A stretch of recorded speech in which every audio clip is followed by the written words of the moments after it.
everyone. This is Cheryl Parker. I am the president of the American Nursing Informatics Association, and it is my absolute pleasure today to be joined by Teresa Niblett.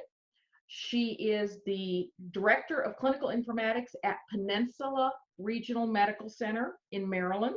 She is the immediate past president and the founding member of the ANIA Delmarva chapter. And she's going to talk to us today about the perception of a rural facility in our COVID crisis. So thank you, Teresa, for joining me today. I really appreciate it. Thank you so much. It's a privilege to get to share the work our team at Peninsula has been doing. Great. So let's start out by trying to explain, where are you? Sure. So for those that may not be aware, Salisbury, Maryland is in the middle of the Delmarva Peninsula. This is named the Delmarva Peninsula because it's comprised of the whole state of Delaware. The middle part of the peninsula is Maryland, and the tip is Virginia. It's a huge land mass. It's surrounded by the Chesapeake Bay and the Atlantic Ocean. We are in Salisbury, about 2 hours away from Baltimore, which is often what people think of when they hear Maryland. And so in addition to being rural, we're really kind of geographically isolated. And even though we are rural, and when I say rural, we've got a huge poultry industry, we've got a lot of agriculture, we've got a lot of watermen, seafood's a big thing here. We're also resort because we've got beautiful beaches all along the Atlantic coastline. People come in the summertime to visit the beaches of Delaware, Maryland, and Virginia. I would say that typically we can see several 100,000 or more people that visit the shores, and we do have a different activity level in the summertime. Oh, that makes perfect sense. So you've kind of got a different influx of people that you're expecting this summer. So yes, as a rural hospital and that kind of resort facility, how has COVID affected you? How has it affected your planning? What are you thinking about for the summer months? Depending on what, because you've got to deal with 3 states and what they do. Right. So a little bit about the health system that I'm a part of. The hospital that I work at is the founding entity of the health system. It's a 266-bed tertiary care center. We're very blessed. The founders of our facility were very much forward-thinking, and they brought services to the shore so that the residents could stay here. They wouldn't have to travel 2 hours to get to a Baltimore or DC hospital. So we do offer neurosurgery and cardiovascular surgery. Our cardiovascular surgery is over 3 decades old. We have a trauma service. Our ED sees about 90,000 people a year. And recently, the last 5 or 6 years, our health system has been growing, really trying to transform and meet the needs of the area, not just in the acute sense, but in a population health and community sense.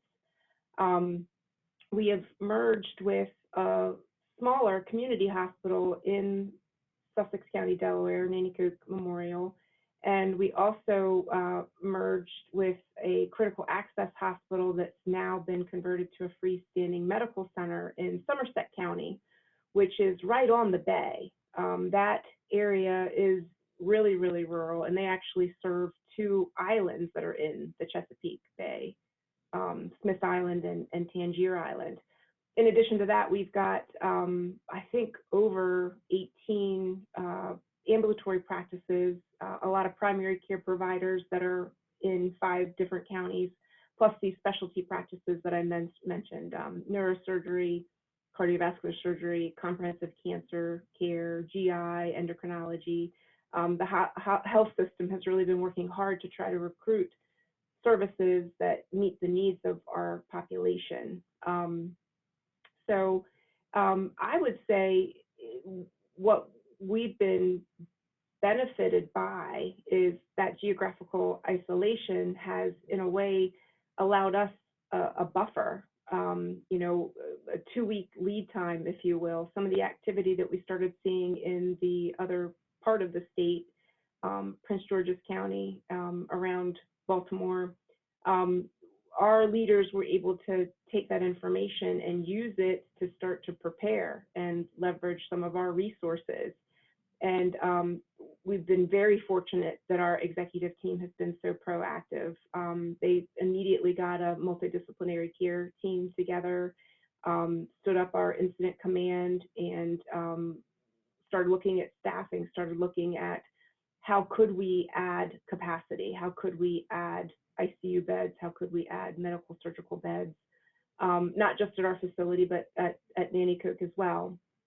And our population health and ambulatory teams were engaged. They started looking at creative ways that they could start changing the services that they were offering and even offer new services.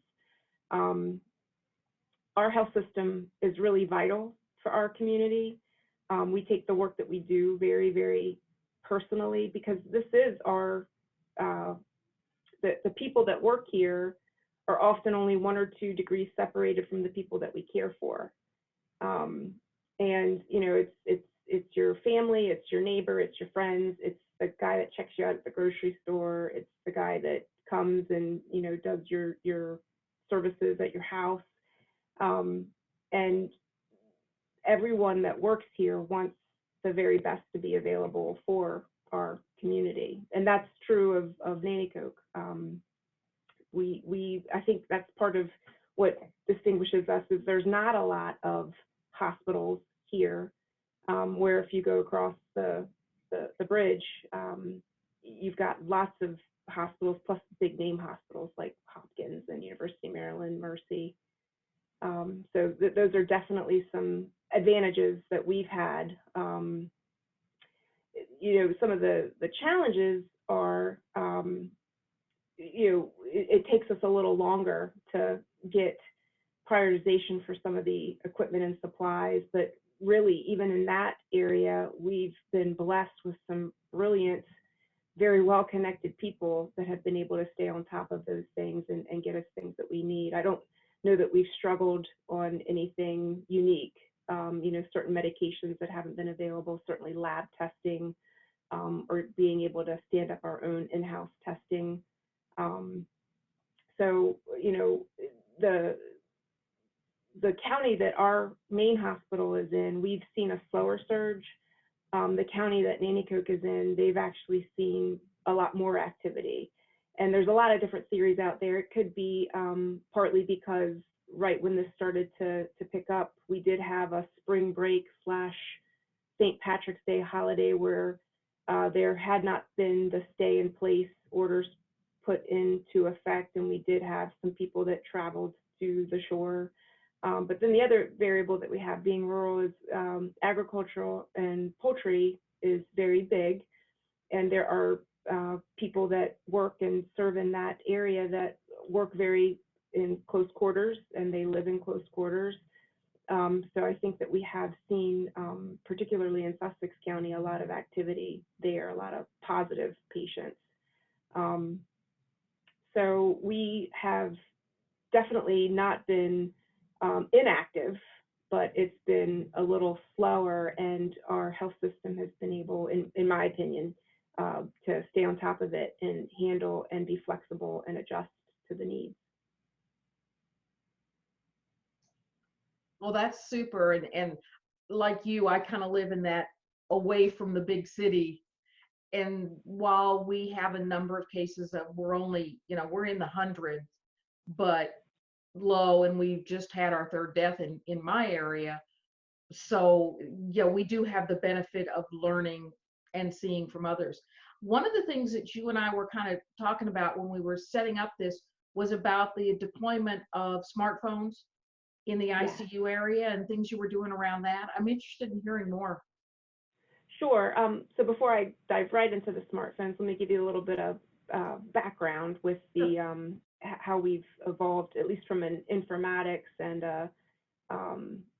technical and clinical application services perspective. So we are an Epic shop, and Epic has been really on top of sharing information with their customers about COVID best practices.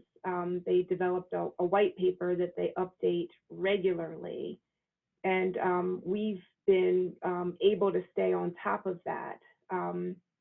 We have several analysts that were involved with the very first thing that came out was being able to change the travel screening question and making sure that we had the correct countries and the correct alerts that we're firing, and that we were updating the symptoms that we need to make sure that we were asking every time. And then it just kind of evolved from there. We were able to very quickly stand up a meeting that contained all of the analysts that would have accountabilities for some of the best practices that were coming out. And that would meet Monday, Wednesday, Friday initially. And that allowed the whole team to hear what the new suggestions were and then be able to share them with their operational counterparts to see, is this something that we want to pursue? And if yes, how long would it take? What would the level of effort be? So before we got the recommendation to consider rapidly deploying smartphones with Rover, which is the Epic mobile app that nurses use, we were informed about the disaster navigator, and you had interviewed Patty Sunstack and team from Vanderbilt about that. We jumped right on that. Our CNO had been seeing in some of her CNO listservs and chats and from the state that was something that you would want to put in place, because as many of the people watching this know, nursing documentation burden is a very real thing. And when you're talking about maxing nurse to patient ratios and going to a team nursing model, it's impossible to think that nurses could keep documenting everything that they were doing. And we very much have been able to emphasize the standard of care doesn't change. Our patients need these standards, but you do not need to document every move that you're making. So we were able to review that with the team of clinical managers and some of our super users and very quickly deploy that to our first COVID designated area. And those nurses were able to give us real-time feedback before we made that disaster navigator available to the rest of the areas that were seeing some surge. Our analysts were able to align the required documentation charting to meet that disaster navigator, which was very helpful. Just these little things that can make a big difference for how the nurse utilizes the tools to help drive what their next actions should be. We were also able to implement dual signing of medications to save PPE. So several of the areas, even those areas that didn't have COVID positive patients, if they had patients on isolation and they had an in-room device, we were able to set it up so that the nurses could co-sign that at the station, and then only one nurse would have to go in the room to complete the med administration. So, with Rover, that has been on our roadmap for a long time. And there's just been so many competing priorities. And with COVID, that has really taken precedence, and so many things that had been competing took a back seat. And Epic did a really nice job identifying what are the key things that you really want to have enabled on the app for a surge area. So we already had smartphones. We had been using those on some of our med surge areas, piloting a secure communication app, and also doing some integration with nurse call bells and leveraging some other just efficiencies for the nurses being able to access our intranet from the smartphone, things like a calculator and a flashlight app and a timer. So we had just gotten a shipment of 60 phones in, ready to deploy them to the med surge areas, when they started to convert what was conference space and office space into a 3-station, 43-bed ICU surge area. And when the leaders of the nursing team, so our CNO and Director of Critical Care, were meeting with our CIO and Director of Application Services, Director of Technical Services. There was definitely some challenges and, okay, how do we enable this space that's really a ward? You know, they're not individual patient rooms. It's a big open area. They do have some dividers. How do you make technology available in this space so that the nurses, the doctors, the respiratory therapists are able to continue to access what's in the medical record, but then also capture things in the medical record? And they knew they were only going to be able to do a fraction of what you would normally see in an ICU. I mean, there was barely enough space to have the bed, to have a ventilator, to have an IV pole. When we saw what was in the Epic white paper, we're like, well, we should go for it. Let's try this. And at first there was a little hesitancy, a little resistance, and I, went out on a limb and said, no, let us try this. I think that we can stream it down so it doesn't have to be a long, complicated build. And our Epic analysts, our ClinDoc team, they're amazing, worked very closely with our TS, and they were like, yeah, we think we could do this pretty quickly if we don't have to get into all this complex design with our flow sheets, if we just stick to the basics of what would enable the most safe practices to continue. So that's barcode medication scanning of meds, blood, specimen collection, being able to enter vital signs. So in this area, there is no hemodynamic monitoring. They basically took some defibrillators and made them able to be placed on the end of the bed. And where they're doing the team nursing, they've got med-surg nurses that their job is to go in and go from patient to patient once an hour and make sure that they're inputting those vital signs into the record, intake and output, being able to do ventilator documentation. So it wasn't just for our nurses, but we were also able to fast track this for our respiratory therapists. So in this first 18-bay area that was opened, there are 3 desktop computers, and I want to say 4 WOWs and maybe 4 laptops.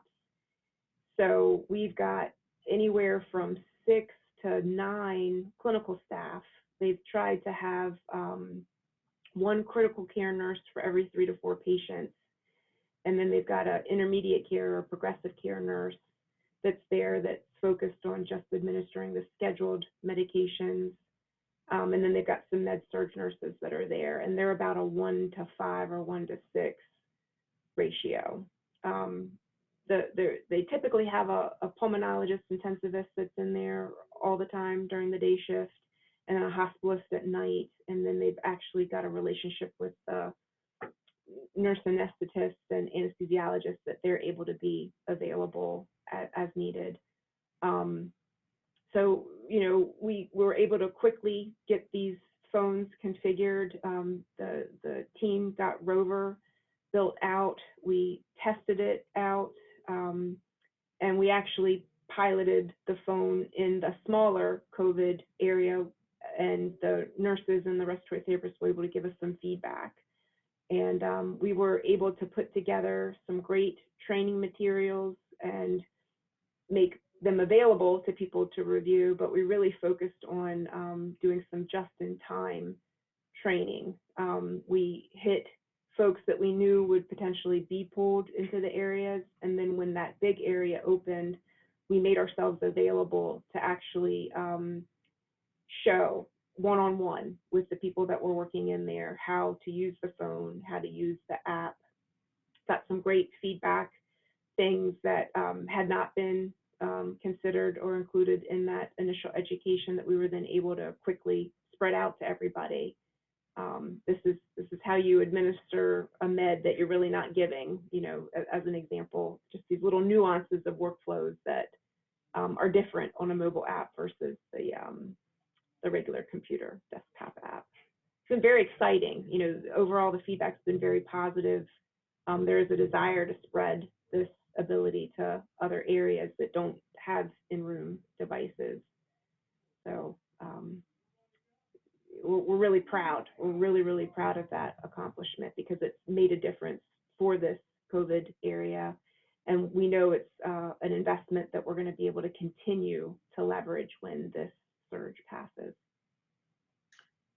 That seems to be a pretty common theme through these interviews I've been doing is we're using rapid prototype development to quickly change things, get them out faster than we would have ever thought possible before, keeping it streamlined and wondering, I tend to wonder how much of this will go away when this is over and how much of it is going to stick of saying, wait a minute, let's really look at what we're doing.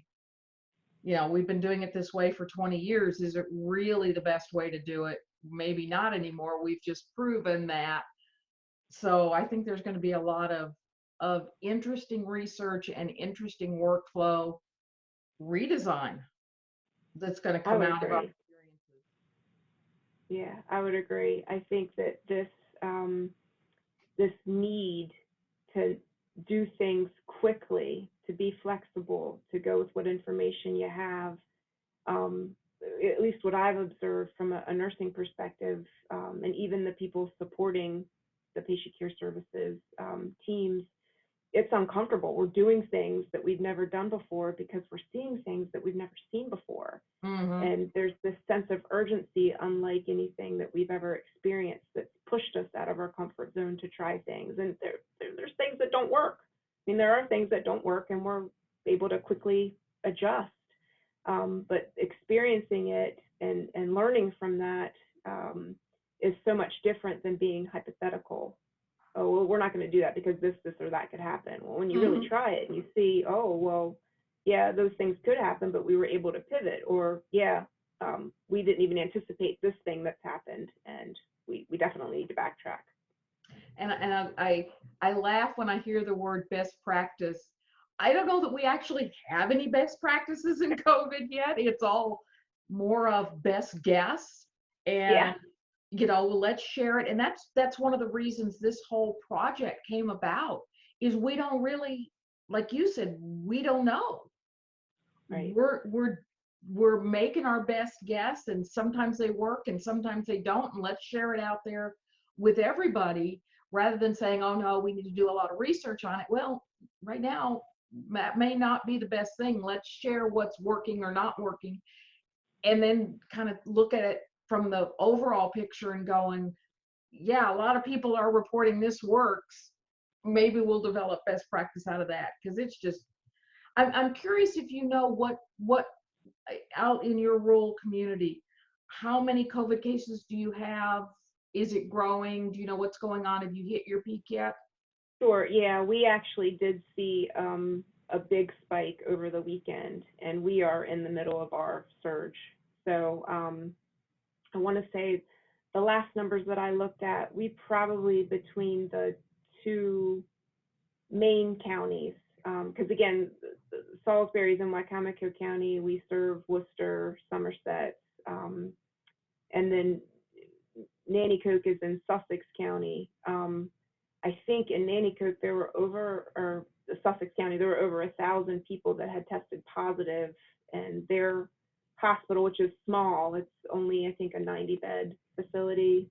They had probably 40 patients that were positive with a couple of PUIs. And here we've had around 40 to 60 positive patients and PUIs. Actually, I think over the weekend we were closer to 70 or 80 people total if you count positives and PUIs. We've tested a lot of people. There's been some days where the testing has come back pretty quick, and then other days where it's a little slower. We did just in the last week get the ability to do in-house rapid testing, but the ability to do that has been limited by the number of kits. So they've gone through a couple of different protocols of how to decide who gets those kits, or it's hard. It's really hard. I think in Wycomico County we're over 120, and I think we've had 3 deaths attributed to our county. So, I think the projections right now is that we will peak next week. So we're just slowly seeing more and more people as we speak. We have another section of our surge area that's opening for our progressive care patients. They've seen a lot of people that are a little too sick to be on the med surge floor, but they're not quite sick enough to be intubated. So they're trying to open up this additional space in that COVID space so that they can take more of the COVID positive intermediate care people and hopefully prevent them from having to be intubated. Mm-hmm. But the other thing that's really kind of nice, and I know that there's been other things like this at other facilities, we are starting to discharge patients that have been here that were COVID positive. And yesterday they started a practice where every time a COVID positive patient gets discharged, they're playing "Here Comes the Sun" over the intercom. And I think yesterday we heard it 4 or 5 times, and I know today I've heard it at least 2 times. So that's a win. We're looking for those silver linings that people are getting better and they're getting to go home. Are you discharging all of them home, or are you going to any kind of transitional unit? Yeah, that's true. That they're not all going home. There are some people, and our vice president of population health and the physician that helps with population health, they've been working so hard. They've done a lot of work to coordinate a call with all of the SNFs and long-term care facilities and just check in. They started this practice a couple of weeks ago, looking at, how much PPE do you have? How many open beds do you have? Do you have an area that could be identified as like a COVID post-acute facility? So they've been doing some really fantastic work. I did hear earlier today that we have a Salisbury University is right here in this county, and they've got dorms that they're looking at maybe opening one to be a place where people can go for the interim until they're not symptomatic. So they're looking at a lot of different creative ways to offer folks a place to go if their home circumstances don't make it safe for them to be there. Yeah, that concept of isolation at home when you've got kids and spouses and in-laws and my next door neighbor, a lot of people, and he's an emergency department physician, and he's trying to stay isolated at home, even though he doesn't have anything, but he wants to protect them, obviously, because he doesn't know really who's he's exposed to at work. And we were talking the other day about how tough that is to actually stay isolated at home. Yeah. So even if you're well enough to go home, we really don't know yet when they stop shedding. There's just so many unknowns. It's right. And every time we think that, there's a good chance that it's like this way, somebody else comes out and says no. That's not what our research is showing. It's something else. It's like, right. So Teresa, is there anything else that you'd like to share with the folks listening about what you think other rural areas or anybody can learn from your experience? I don't know that there's anything specific to being rural. I just can't say enough about our leadership here. We've been so blessed to have teams of people that were proactive, took the lead at saying, we need to respond to this. We need to try these different things out. Our nursing leadership, our nurse managers, I'm just so impressed with the units that they've stood up, the training that they've put together, our clinical nurse specialists, quality specialists, for being rural and being smaller than some of the other folks that you've had in front of us. We are so mighty here. I really do feel like we've got an advantage with the leadership and then the responsiveness of the team that we have, and I'm grateful for that. Maybe one advantage to being more rural is we've got a lot less red tape maybe to cut through. You know, we're able to get people together and say, this is what we need to do. And man, our team, as soon as you tell them what they need to do, they're doing everything they can to get it done and to get it done well. So I feel very blessed about that. You know, another thing that's kind of creative that I'll share is we've been able to leverage WebEx on some of our iPads and smartphones, and we've been able to allow providers or nurses in the rooms or in the areas with the COVID positive patients stream to clinicians outside of the area, so that those clinicians don't have to come in, but they can still see and assess the patient. And that's been really helpful. Like at our hospital, we only have 2.5 speech language pathologists, FTEs. And so the staff have been able to help them do their assessments without having to go into the room. Or, you know, there's a hospitalist trying to consult with the hospitalist in another area. The other thing is we've been able to use it, some of the patients that we've cared for either personally don't speak English, or they've got family members that are non-English speaking, and they're in different countries. So we've been able to leverage that video technology to allow our intensivists to have a conversation with the family in Haiti, Dominican Republic, you know, other places, and even have language services be available to help him describe, and then allow them to see just how sick the patients are. So that's really been creative and helpful in making sure that the family members and the loved ones are seeing the full picture and getting the full information to make the best decisions for their loved ones, or even interact with their loved ones. So I know that that's been a huge challenge for a lot of folks, is not being able to have that support system or to have their loved ones. And we are looking at different ways that we can leverage the technology to be more consistent with providing information to the loved ones that aren't able to come and visit and be with the patients that we're caring for. Yeah, that has definitely been a challenge for everybody.